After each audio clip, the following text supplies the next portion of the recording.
No Isaiah Thomas No stuff. Isaiah Thomas question. Cool. Why do people talk about dreams so much in sports? Dream seasons, dream matchups, dream opportunities. They do it because so much of sports is about imagining what you want things to be like. If only the setting were just right. It was one of those times none of us will ever forget. The characters just right. I don't know anything about Angola, but Angola's in trouble. The timing just right. 11 Hall of Famers. I don't think you can ever do that again at no point in time. If only it could all be the way you might have dreamed it up yourself. Oh, you filming? Yep.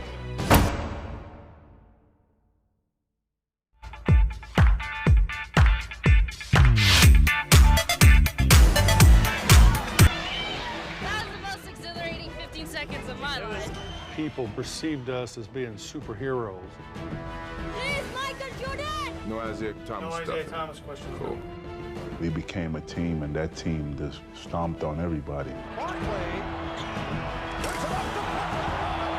This never happened in sports, nowhere. Well, I figured eventually there'd be a movie made about the Dream Team. This group may well be the greatest team ever assembled in the history of team sports. God bless you, and God bless America. 20 years can go by pretty fast, and the world isn't going to stop and wait for you to remember what it used to look like. 1992 was a time of change.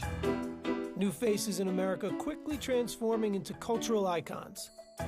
None more so than the superstars of the NBA.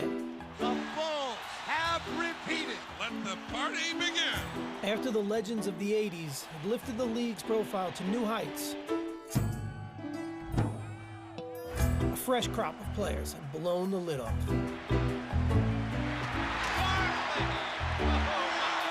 Here's Hewitt. Robinson.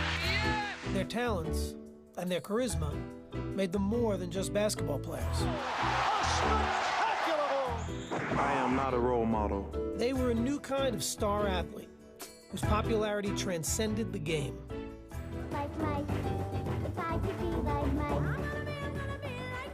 Is it the shoes? No, Mom.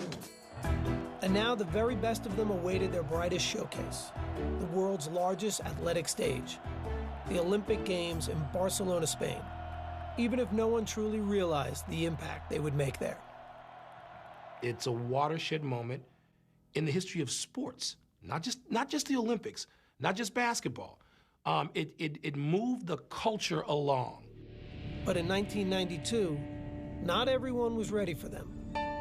Not everyone thought pro basketball stars had a place in the Olympics. This kind of thing had never, ever, ever been done. So there was a lot of, poking the bear, if you will, by people in my profession. Sports journalists and journalists in general were skeptical, angry, because this wasn't the Olympic movement. The Olympic ideal had always been about amateur competition, which meant the United States had always sent basketball teams made up of college kids, teams that dominated for decades. In 1972, the Soviet Union was awarded a victory over the U.S. in a controversial gold medal game. The United States apparently had won the game, but the debate still goes on. To this day, that American team still hasn't claimed their silver medals. But that result seemed like a fluke when the Americans got the gold in their next two Olympic appearances. U.S. has its 9th gold medal. While the U.S. celebrated, though, the rest of the world was catching up. So in 1988, when the Soviets won again, there was no talk of any fluke. The United States goes home with a semifinal loss to the bigger, more experienced USSR team. I was embarrassed. I know some of the guys left their medals there in the room. They didn't want to take them home. And here we are, USA on our chest, and we didn't get the job done. But the amateur ideal had gotten muddled. While NBA players were prohibited from Olympic competition, Professionals from other leagues abroad could play. If you played in Europe for money, you were an amateur, but if you played in the NBA for money, you were a professional. And so our players weren't eligible. Those other countries were using pros. Playing against 18, 19-year-old kids, that is really unfair. Changing the hypocrisy, though, was a central goal of a European named Boris Stankovic, the head of FIBA, the World Basketball Federation. He was very much intent on lifting basketball up to the highest possible level of international sports. And if the whole world knew that the very best players in the world were not participating in the Olympics, that made it a second-class event. So in 1989, Stankovic issued a resolution to allow pros from all leagues to compete in the Olympics. But back in America, the NBA was lukewarm to the idea. We wanted to be good partners with FIBA to grow the sport of basketball, but we weren't particularly anxious. We didn't know what it would mean. We didn't know if our players would want to do it. We didn't know what the logistics were, but the vote passed, and NBA players were eligible for the Olympics. Now the issue wasn't about whether American pros could play, but whether the best players wanted to play. The one guy that, that we were a little concerned about was probably Micheal. The thought back then was Micheal Jordan plays 36 holes of golf 90 days during the summer. What the hell is he going to be doing playing basketball? I was hoping they would not ask me to participate. And I was trying to figure out a way graciously that I could decline. I'd done the Olympic thing before, and when Rod Thorne called me and asked me, I wasn't gung-ho about it. My appeal to him was, you're the top player in the world. This is bigger than the NBA Finals. And, we need you. His thing, well, who else is playing? I mean, are all the good players going to play? I'm not going to play by myself. So Micheal Jordan waited to hear more. And Rod Thorne made his next call. It was a no-brainer for me. I was in from day one. And I figured if I jumped in first and said I wanted to play, that would get guys to want to participate as well. I think if Magic wasn't on that team, I don't think it would have been as spectacular as it was. And to finish out our careers, that was important for both of us.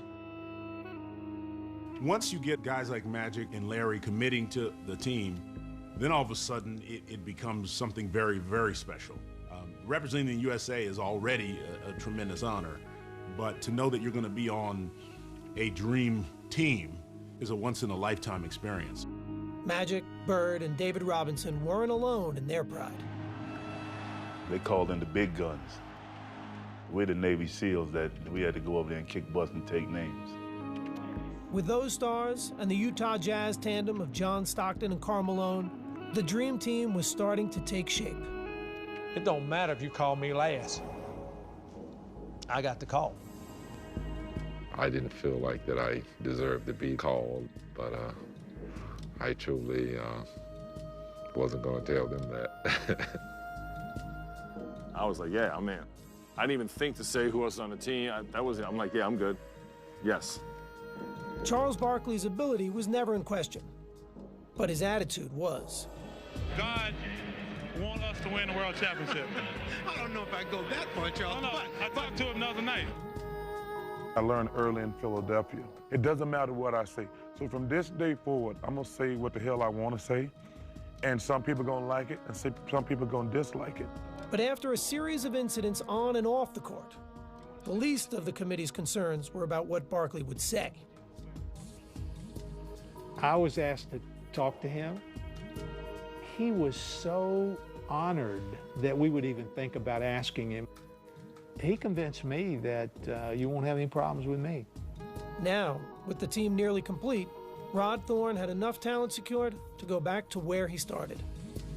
Representing my country was a big thing, but I think, the biggest motivation for me was now I get to spend time with some of the guys I compete against all the time.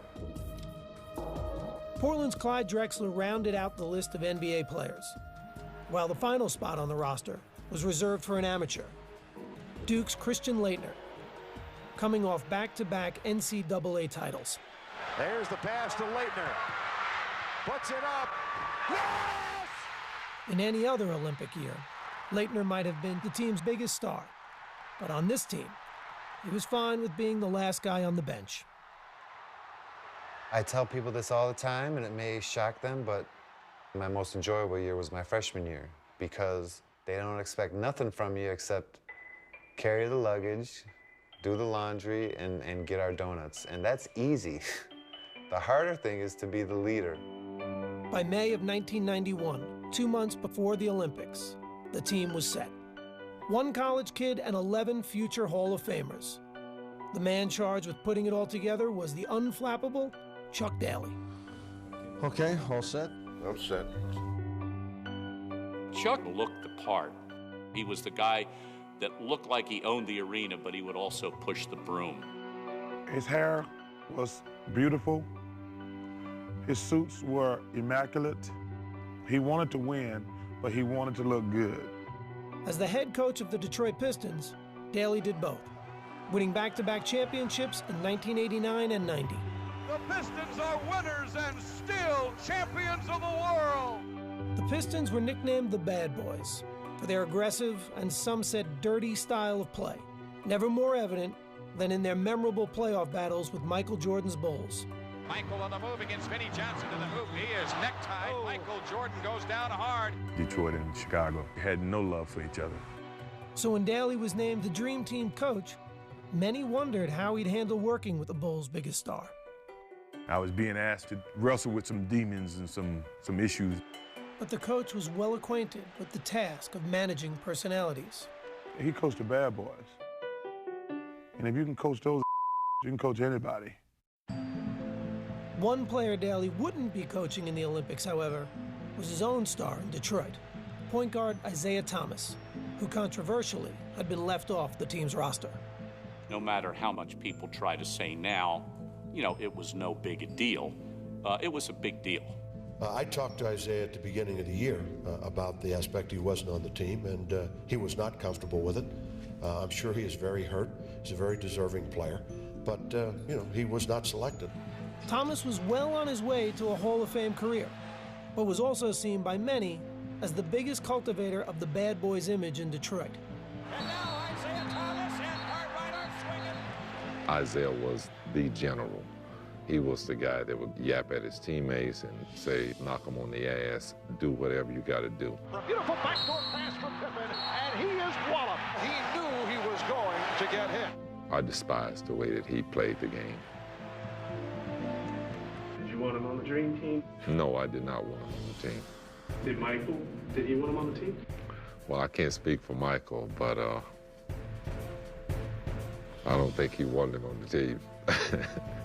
Now, there has been speculation that your icy relationship with Isiah Thomas is the reason that he was not selected. Well, what is your reaction to that? That was one of the stipulations put to me prior to me even committing, that Isiah wasn't a part of the team.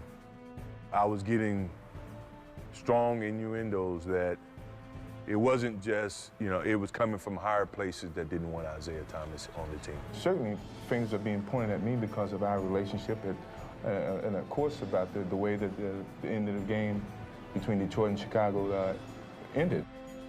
We were picking the group just after the Pistons had been eliminated by the Bulls, and it was very bad timing for Isiah. Everybody had fresh in their mind the picture of Isiah walking off the court. Pistons wasting no time in getting out of here. They left the bench, although there's 7 and 9/10 seconds remaining. The Pistons just left. When the Pistons walked off the court before the final bell, I think it left a bad taste in a lot of people's mouths. All right, no Isiah Thomas stuff. No Isiah Thomas questions. Cool. Jordan and the team were done answering questions about Isiah. But with training camp approaching, a bigger question would need to be answered. Hello, how you doing? How would the 12 stars that were selected play together? Welcome. Training camp began on June 22nd, 1992, in La Jolla, California. And when the gym doors opened, no one was quite sure what to expect, especially the players themselves. It's a lot of egos in one gym and on one team. Everybody wanted their form to shine and showcase why they were a part of this team. With all these stars on the team, if it comes down to the last shot, who's gonna take the shot? Me. Everybody in the world has an ego. The only difference between us, we have a reason to have an ego.